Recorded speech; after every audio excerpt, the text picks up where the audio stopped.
Gonna do kind of a last update here before I put everything together and make this a completed build. What we have here is the motor is most of the way done. Have some real issues on paint. Just a lot of things went wrong, but ultimately gonna stick with the black and yellow.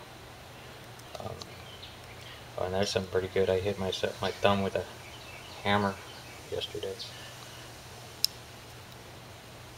Not related to model building, but here's a good look at what the motor's going to look like. Really like that. And I made the headers black as well, the satin black.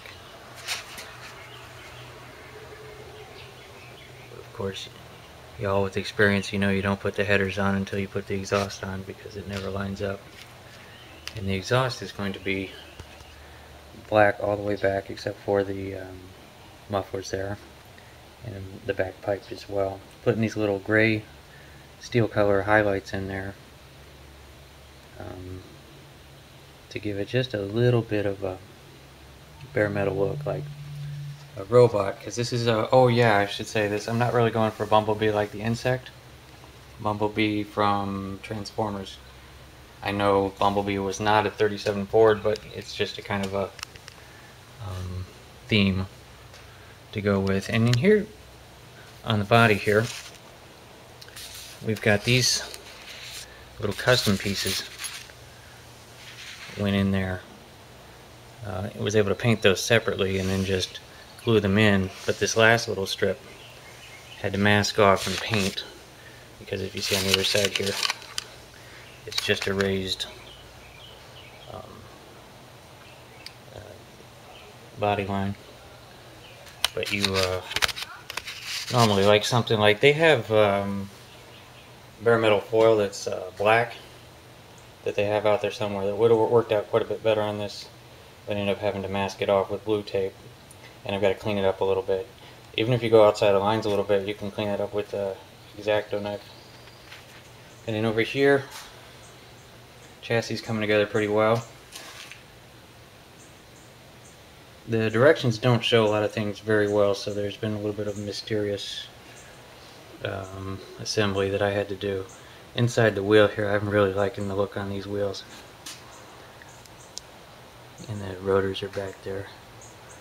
I decided to leave the wheels completely black like that. I was going to do the centers with steel color, but on the wheels I'm gonna stay completely black like that. And then on the interior, I started working on the door panels. I don't normally do this kind of stuff, so it's working out okay, I guess. And the top of it's going to be, there's a kind of a lip on the body right there that these are going to tuck up under, so I didn't have to paint the tops of the doors. But you know, the pattern was there, so I tried to follow it. I don't do that too often. And we've got the same thing on the seats. Got to get up really close to see that. But well, let's see how close I can get. See that pattern? Now I'm deciding whether or not to actually try to paint that. I guess I could. And that would be black. Paint the pattern black and leave the seat yellow. Another point I wanted to make, now the body I painted with Testors yellow, just straight yellow enamel, but I ran out of it when I got to the seats, and all I had was Rust-Oleum. And I remember Quasiman's got is like the only one that's able to paint with Rust-Oleum, but I think I figured out the secret.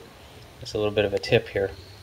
If you're used to painting with the Testors colors, you're about 6 inches away, but the trick to making the Rust-Oleum work is to get a little bit closer, about 2 inches closer.